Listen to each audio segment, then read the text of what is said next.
તો આગળ વાત નવી દિલ્હીની કોકરોચ જનતા પાર્ટી સોમવારે સવારે 9 વાગે જંતર મંતરથી સંસદ સુધી ચાલો સંસદ માર્ચ કાઢશે અને જંતર મંતર પર લગભગ 10,000 સમર્થકો એકઠા થયા છે। સવારે પ્રદર્શનકારીઓએ પોલીસની બેરિકેડિંગ તોડી નાખી। દિલ્હી પોલીસે કહ્યું કે માર્ચ માટે કોઈ પરવાનગી લેવામાં આવી નથી। બીજી તરફ 22 દિવસથી ભૂખ હડતાળ પર બેઠેલા સોનમ વાંગચુકે કહ્યું કે તેઓ 3 શરતો પર અનશન સમાપ્ત કરશે। પહેલી, સરકાર શિક્ષણ વ્યવસ્થા અને પેપર લીકની જવાબદારી લે।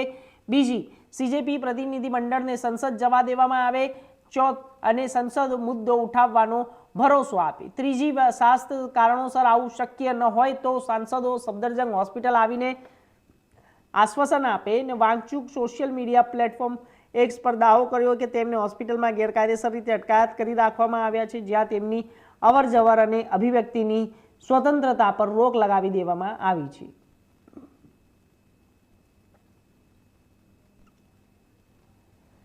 આપણે જણાવી દઈએ કે જંતર મંતર પર ચાલી રહેલા આંદોલનની અંદર અત્યારે હાલ સવારમાં આજે ચલો સંસદના